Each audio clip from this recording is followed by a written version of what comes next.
Welcome to the YouTube channel of the Stroke and Brain Aneurysm Center of Long Island. I'm Dr. Kimon Bekelis, and with me I have Jason Wallen and Dr. Marosfoi.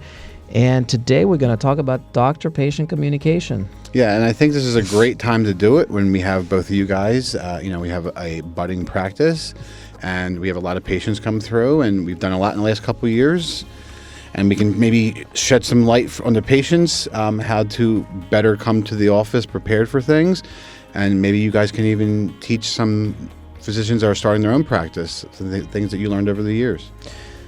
Yeah, that sounds good. So, the one of the biggest challenges I think that we have in medicine today is kind of how fast-paced it is and the requirements to see more and more people and kind of get through a substantial amount of workload. And I think doctor-patient communication becomes secondary, tertiary sometimes, and patients suffer. I think medical decision-making suffers, and then, folks complain often, or they don't feel as informed about their medical care as they should be. In other fields of customer service, because a lot of it comes down to that, in other fields of customer service, there's an immediate complaint and it's easily fixed. In medicine, it's a little different. The requirements and the pressures that are put on physicians are such that, to some extent, physicians might get jaded, might not be that interested in kind of adequate communication. And so we need to talk a little bit about the principles of good communication with patients and kind of how to get them to understand their pathology and make informed decisions, right? Yeah. So, Miklos, how do you handle communication with patients when they come to the office? How do you make sure they completely understand the problem and they can make a good decision about their disease? And of course, before I let you talk, of course you deal with life-threatening issues, right? You deal with brain aneurysms, with stroke, with plaque buildup in the brain. And so I guess it's one of the most challenging things to communicate to begin with. And so how do you do it effectively? I think the first thing I always think before knocking the door and getting in the exam room is that, what if this would be my family member? Right. How would I communicate? It sets the tone and sort of the respect of listening to the other one. Things can become complex, not just by, giving the same exact story again and again, because we are pretty much having a variety of pathologies we're treating, and I think we learn the whole text, how and what we should say. But the patient never should feel that is something, talking to a third person. Right. Because that's their life. They have one life. Right. And they want to get the best treatment for that. So the communication goes always, a quick, brief summary, I would say, to give a big picture of what's going on. Right. And then, based on the patient reaction, we can open up certain details and go by that, and then even helping to ask them the right question. Right. And sometimes I think some of us that have been doing this for a while, we know what patients generally ask, and we also, have an understanding of what they should know. And so sometimes we cover those topics before they even ask, intentionally, because we know that the question is coming. Exactly. How many times we hear, I just wanted to ask you this question. Thank you that you right. actually told me. Very, very common, right? Yes, Because you've seen thousands of patients, you've had that conversation so many times, you get that same question. For example, a brain aneurysm, do I have any restrictions that we're following, we're not treating? Do I have any restrictions in my life? Should I be in a glass bowl, do nothing? So we often tell them, when we talk about the brain aneurysm, you have no restrictions in your life, before they even ask. And that's one example of many. Yes, absolutely. One thing I just really think is important to mention right at the beginning is that recent years, I would say, having access to so many different opinions and medical knowledge out there, actually, I believe, made our job a little bit more difficult. Right. So the patient come to the office by having a keyword, aneurysm, brain aneurysm, let's put it this way, and they Google, research, whatever. So basically, half of your time is consumed by explaining why is wrong what you read, and it's not your case, and it's not going to happen, and it's not these things you have to think all the time. Right. So we are shifting towards making things more clear, just because there's so much more information out there. Yeah, so many patients feel like they got their degree from WebMD. Yeah, whatever. But that's a time-consuming thing to make things right. Right. And I think there's just a handful of strategies as physicians that can guarantee that we have effective patient-physician communication. And I'm going to go through them briefly.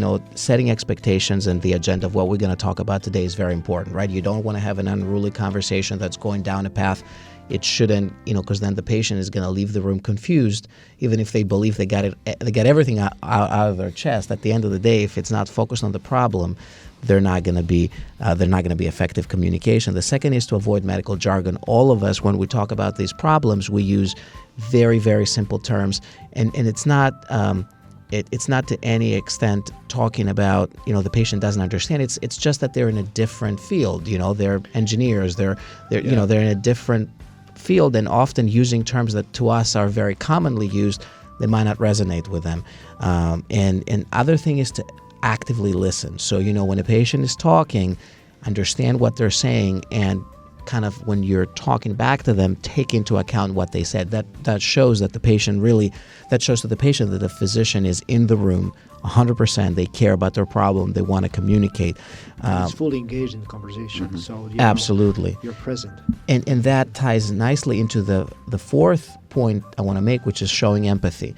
When a patient has a problem, of course, for us, it's the 20th patient that day with that problem. But for them, it's 100% of their life. And it can be a life-threatening issue that, you in a day, you might treat 3 brain aneurysms, right, in the hospital, and it's just another Tuesday. But every single patient with that brain aneurysm, that was a life-threatening problem that now they don't have, and that now you've changed their life forever. And so that life-changing event for them is very important. Not just their life. I mean, we are talking about the family. Their family. Everyone who's surrounding, the patient is actually, it's like a network. Absolutely. And there's where you have to show that empathy and engage with everybody. How do you, either of you or both of you, like you just said, you deal with very complex diseases, being specialties, and then you have patients that are just got maybe what's devastating news to them, and they can be very emotional. How do you make sure that those patients are understanding properly what's going on? I mean, it's challenging, but I think if you do this for a long time, you get it. You have to make your message very succinct. Of course, you need to communicate, like I said, empathy, and then to show that you care, because you not just fake care, but really care about the problem, but also be very direct with your communication. If you're giving devastating news or explaining a devastating problem, beating around the bush is not helpful, because in these scenarios, there's always hope. And if you're describing a hopeless situation, you don't want to misinterpret what's going on and inadvertently cause more pain by giving somebody false hope for a problem, right? Or misunderstand that. But there's also part of the setting the expectation. Exactly. When you're talking about, a stroke patient is getting the procedure, and what do you expect after that? The family is there. Right. The family wants to know, even if we're successful and we are removing the clot, the patient might not do well because it's already some complete damage is done. Whatever. Right. So yeah, it's very important to have a very clear, very good, communication with the patient and the family as well. Right. So the fifth point I wanted to make is about checking with the patient and the family that there's understanding of what you just said. Right. So we, to some extent, we're used to our spiel sometimes, and we deliver it very effectively, but if we don't check whether what we just said made sense to the patient, we might have just spoken for 3 minutes without any communication. So asking if that makes sense is very important. Sometimes patients can tell you what they think they understood. I often get that in the office when I say, does that make sense? They say, yeah. So what you're saying is, in their own words. And then, of course, on your end, if that doesn't make sense, you correct it, and now that has enforced it better, right? It's like the method of teaching back to the patient what they need to know about the problem. And in that setting, you also encourage questions, which is the next point. We have to encourage questions. Questions allow the patient to understand the problem better, and also to kind of answer nuances that maybe you didn't touch upon, or maybe you did, but they were missed. Because often, say, for example, you'll tell somebody, hi, you have a brain aneurysm, right? And then you start talking.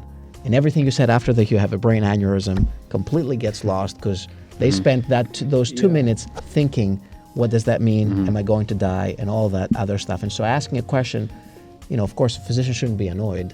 The patient's asking a question on a topic that they touched upon. Yeah, but that brings up a very good question, actually, that, what about, in the office, some patients, they just, they think they are going to lose track, so they want to record the whole conversation. Right. What's your approach to this? That depends. It depends on a couple of issues, right? My approach to that is always open. There's folks, for example, that have language barriers and they want to record the conversation to play to their family, or they want to call a family member in the room, which is absolutely fine. As long as there's good communication on both sides, and as long as the patient is upfront about it, and they say, hey, listen, can I please record it? Because, my wife is going to ask me questions, and I'm always horrible about telling her what happened. Yeah, exactly. And this is absolutely fine. What I do take an issue with is when you're in some, of course, there's always in life, and in 2023, there can be ulterior motives and other considerations, right?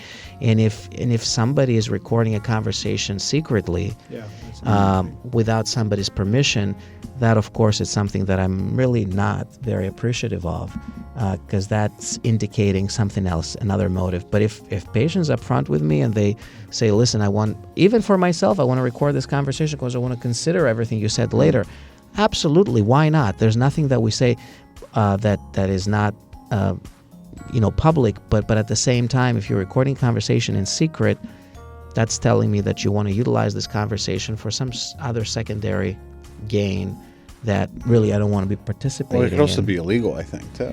In some states, I think in New York, it's not, but in some states it can be illegal unless both parties consent to recording. I don't believe that it's the case in New York, but it really, that's secondary to me. It's more about breaking the trust that you have. It's a sacred relationship with your physician. You can tell your physician anything, at least you can tell me or Miklos anything. We're both very open, and we understand if there's any need to record the conversation, by all means. But you have to be upfront about it. When you're trying to do it in a way that is kind of breaking that sacred bond, I don't think there's anything to repair that bond at that point, right? Yeah. Another thing I think is important is to manage the visit time. Of course, we want to spend as much time as we want with our patients.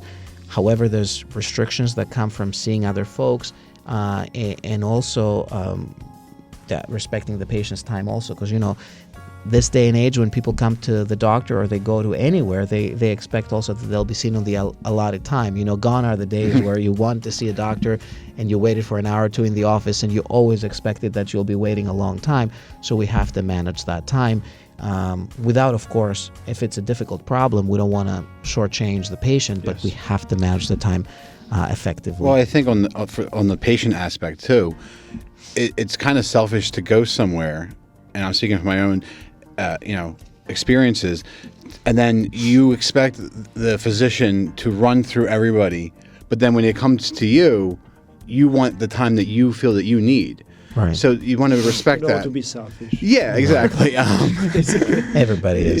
Yeah. And then I think the last point is that we need to give a clear, succinct plan with next steps to the patient, right? If you give him a problem without a solution or without a plan, that's very tough to handle. If you give him a plan that's what you want to go by, right? They know where to go next and what to do next. And I know that, of course, the people in this table are doing that very effectively, but maybe it's not always the case, because we often see patients, I'm sure you do too, where they come to us confused from other interactions, and it's always kind of a maybe the plan wasn't communicated adequately, or some of the other key points that we made were not really followed through, and the patient was confused because of a bad diagnosis that then they kind of shut down, and then maybe the plan was communicated but not adequately. So I think all these are important steps that we all do subconsciously. Yeah, right. Correct. And we have good communication, but certainly it's so hard to get into a conversation when you don't see the end of the story. Right. Like it's like, this is not a TV show that you are going to continue and all. You really want to have a completed conversation. Right. And right. Having a treatment plan or follow up, whatever, it's part of the conversation. Right, and I know that you do it and I do it. Every conversation has a beginning, a middle, and an end, and it's actually the responsibility of the physician to be able to carry that through, and kind of as a dance partner to the patient, lead them through this choreographed dance. If you don't, the patient is not going to a doctor's office every day. At least most patients are not, and so they're not necessarily familiar with how to interact. And the physician needs to do all that while making sure the patient feels comfortable and not, stressed in any way, and not feel rushed in any way. And it's not always challenging, but I think, and by the way, did you learn that in medical school? I doubt it. I would say life. Exactly. That's how you learn, right? And but you have to have certain intelligence to be receptive to all the things, because you learn from your mistakes. Absolutely. But you have to incorporate. That's the whole point. Right. You also have to have emotional intelligence too. That's exactly right. Oh no, 100% true. That's exactly right. That's perfect. So so these are the key points that we wanted to make on doctor-patient communication. Of course, this is a really short video, but we're gonna touch upon these topics in future videos. Miklos, thank you for being here. Thank you. Jason, as always, thank you. And thank you guys for listening in, and we'll catch up in another video. Thank you.